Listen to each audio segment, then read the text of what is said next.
আসসালামু আলাইকুম। Plastic PVC প্লাস্টিকের ভার্টিক্যাল টাওয়ার,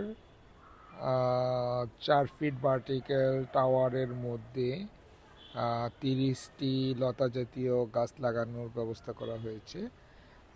4 ইঞ্চি ডায়ার মূল পাইপ এবং 1.5 ইঞ্চি ডায়ার সাইড পাইপ, এক একটা ছিদ্রি থেকে আরেকটা ছিদ্রি 6 ইঞ্চি পর পর চারদিকে লাগানো হয়েছে।